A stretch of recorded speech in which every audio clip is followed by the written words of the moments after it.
Day 147, Saturday, May 6th. Leviticus 27. Leviticus 27 1-34 NKJV. Now the Lord spoke to Moses, saying, Speak to the children of Israel, and say to them, When a man consecrates by a vow certain persons to the Lord, according to your valuation, if your valuation is of a male from 20 years old up to 60 years old, then your valuation shall be 50 shekels of silver, according to the shekel of the sanctuary. If it is a female, then your valuation shall be 30 shekels, and if from 5 years old up to 20 years old, then your valuation for a male shall be 20 shekels, and for a female 10 shekels, and if from a month old up to 5 years old, then your valuation for a male shall be 5 shekels of silver, and for a female your valuation shall be 3 shekels of silver, and if from 60 years old and above, if it is a male, then your valuation shall be 15 shekels, and for a female 10 shekels. But if he is too poor to pay your valuation, then he shall present himself before the priest, and the priest shall set a value for him. According to the ability of him who vowed, the priest shall value him. If it is an animal that men may bring as an offering to the Lord, all that anyone gives to the Lord shall be holy. He shall not substitute it or exchange it, good for bad or bad for good. And if he at all exchanges animal for animal, then both it and the one exchanged for it shall be holy. If it is an unclean animal which they do not offer as a sacrifice to the Lord, then he shall present the animal before the priest, and the priest shall set a value for it, whether it is good or bad, as you, the priest, value it, so it shall be. But if he wants at all to redeem it, then he must add 1/5 to your valuation. And when a man dedicates his house to be holy to the Lord, then the priest shall set a value for it, whether it is good or bad, as the priest values it, so it shall stand. If he who dedicated it wants to redeem his house, then he must add 1/5 of the money of your valuation to it, and it shall be his. If a man dedicates to the Lord part of a field of his possession, then your valuation shall be according to the seed for it. A homer of barley seed shall be valued at 50 shekels of silver. If he dedicates his field from the year of Jubilee, according to your valuation it shall stand.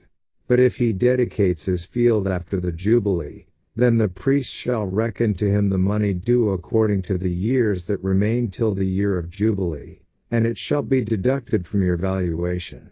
And if he who dedicates the field ever wishes to redeem it, then he must add 1/5 of the money of your valuation to it, and it shall belong to him. But if he does not want to redeem the field, or if he has sold the field to another man, it shall not be redeemed any more, but the field, when it is released in the Jubilee, shall be holy to the Lord, as a devoted field. It shall be the possession of the priest. And if a man dedicates to the Lord a field which he has bought, which is not the field of his possession, then the priest shall reckon to him the worth of your valuation, up to the year of Jubilee, and he shall give your valuation on that day as a holy offering to the Lord. In the year of Jubilee the field shall return to him from whom it was bought, to the one who owned the land as a possession. And all your valuations shall be according to the shekel of the sanctuary, 20 gerahs to the shekel. But the firstborn of the animals, which should be the Lord's firstborn, no man shall dedicate, whether it is an ox or sheep, it is the Lord's. And if it is an unclean animal, then he shall redeem it according to your valuation, and shall add 1/5 to it. Or if it is not redeemed, then it shall be sold according to your valuation. Nevertheless, no devoted offering that a man may devote to the Lord of all that he has, both man and beast, or the field of his possession, shall be sold or redeemed. Every devoted offering is most holy to the Lord. No person under the ban, who may become doomed to destruction among men, shall be redeemed, but shall surely be put to death. And all the tithe of the land, whether of the seed of the land or of the fruit of the tree, is the Lord's. It is holy to the Lord. If a man wants at all to redeem any of his tithes, he shall add 1/5 to it. And concerning the tithe of the herd or the flock, of whatever passes under the rod, the 10th one shall be holy to the Lord. He shall not inquire whether it is good or bad, nor shall he exchange it. And if he exchanges it at all, then both it and the one exchanged for it shall be holy. It shall not be redeemed. These are the commandments which the Lord commanded Moses for the children of Israel on Mount Sinai. Daily Deep Dive. We now come to the last chapter of Leviticus. This will be our 4th completed book. Genesis, Job, Exodus and Leviticus. Here is the UCG reading plan for this final chapter. Based on the redemption amounts, some might think God is sexist and ageist. But God does not play favorites. The amounts here have only to do with a practical valuation of how useful the various classes of people would be in carrying out the heavy work of the tabernacle.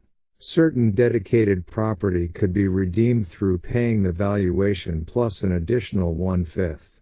This could even be done with tithes of produce, verses 30 to 31, but not with the tithe of livestock, verses 32 to 33.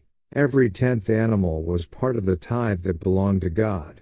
The owner was not allowed to adjust this procedure so that the animal for the tithe was small, weak, or sickly, nor could he substitute a poor animal for a better one. Nelson Study Bible, note on verses 32 to 33. Some today have taken the verses regarding the redeeming of tithes to mean that it is permissible to borrow from their monetary tithes and pay them back by adding a 5th. Yet this is not at all what is meant here. The regulation is about exchanging, not borrowing. Tithes were owed directly to God as the first fruits of increase. It was not permissible to borrow from them. God said in Exodus 22:29 that the people were not to delay in turning over their first fruits to him. Consider that if someone owed some carrots as a tithe, he could redeem them by adding 1/5 to their evaluation and paying that in cash. But he could not simply eat the carrots and later grow new carrots to replace them, giving the new ones plus 1/5. That was not allowed, and it would still be wrong today. To learn more about the subject of tithing, download the free booklet, What Does the Bible Teach About Tithing? And, verse 2, Ellicott's commentary states, no vow mentally made or conceived was deemed binding. It had to be distinctly pronounced in words. The form of the vow is nowhere given in the Bible. Like many other points of detail, the wording of it was left to the administrators of the law. They divided vows into 2 classes. 1. Positive vows, by which a man bound himself to consecrate for religious purposes his own person, those members of his family over whom he had control, or any portion of his property. And for this kind of vow the formula was, behold, I consecrate this to the Lord. And, 2. Negative vows, by which he promised to abstain from enjoying a certain thing, for which the formula was, such and such a thing be unlawful to me for so many days, weeks, or forever. And Benson's commentary states, although vows of this kind were not usual, yet there were not instances of persons who devoted either themselves or their children, and that either more strictly, as the Nazarites and the Levites, 1 Samuel 1:11, and for these no redemption was admitted. But they were in person to perform the service to which they were devoted, or more largely, as some who were not Levites might yet, through zeal for God, or to obtain a blessing which they wanted, devote themselves or their children to the service of God and of the sanctuary, though not in such a way as the Levites, which was forbidden, yet in some kind of subserviency to them. And because there might be too great a number of persons thus dedicated, which might be burdensome to the sanctuary, an exchange is allowed, and the priests are directed to receive a tax for their redemption. A book of rates is, accordingly, provided here, by which the priests were to be guided in their valuation. And verse 8, I have been blown away by God's mercy toward the poor throughout this book. This should make us all very aware of what an amazing, loving, understanding God we serve. He is not harsh, He's compassionate. Verse 11, Benson's commentary, either for the kind or for the quality of it, if it were such a one as might not be offered, in the case of any unclean beast, that is, which was not allowed to be offered in sacrifice, such as a horse, camel, and sea, it was to be valued by the priest, and then the owner had liberty to leave the beast at the priest's disposal, or to redeem it by paying the price set upon it, with a fifth part more. This served as a proper check to men's levity and fickleness in making vows and religious resolutions. It put them in mind not to be rash in opening their mouths to God, and made them feel the inconvenience of repenting of their vows. And, verse 16, Benson's commentary states, this intimates that it was not lawful for a man to vow his whole field or estate, because God would of no man's family made beggars to enrich his sanctuary. It continues, that is, it shall be valued according to the quantity of seed required to sow it. A homer of barley seed shall be valued at 50 shekels, that is, so much land as a homer of barley would sow was to be rated at 50 shekels. And, verse 22, Kyle and Delitzsch Bible Commentary on the Ot states, if on the other hand any one dedicated to the Lord a field of his purchase, i.e., a field that had been bought and did not belong to his patrimony, he was to give the amount of the valuation as estimated by the priest up to the year of Jubilee on that day, i.e., immediately, and all at once.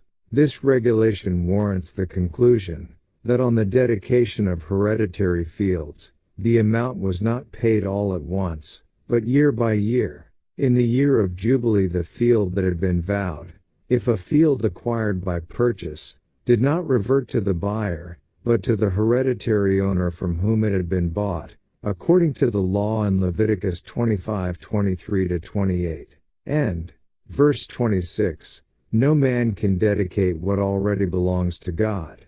Verse 28, John Gill's commentary states, his is a different vow from the former, expressed by sanctifying.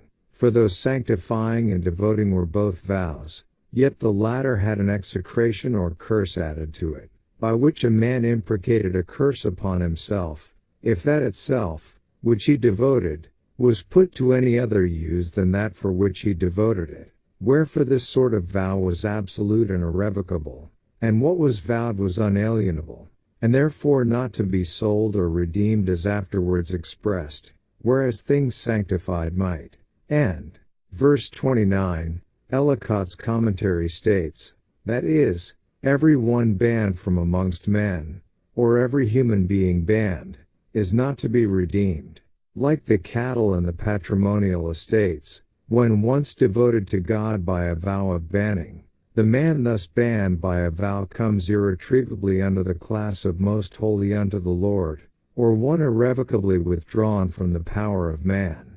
JFB commentary states, shall surely be put to death. This announcement imported not that the person was to be sacrificed or doomed to a violent death, but only that he should remain till death unalterably in the devoted condition. The preceding regulations were evidently designed to prevent rashness in vowing.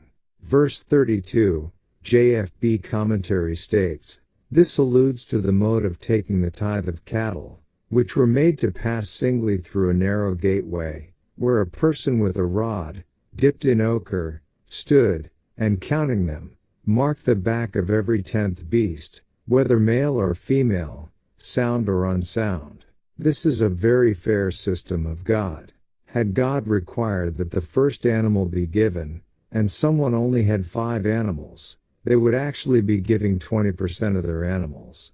By taking the 10th, God ensured no more than a tenth, 10%, would be given.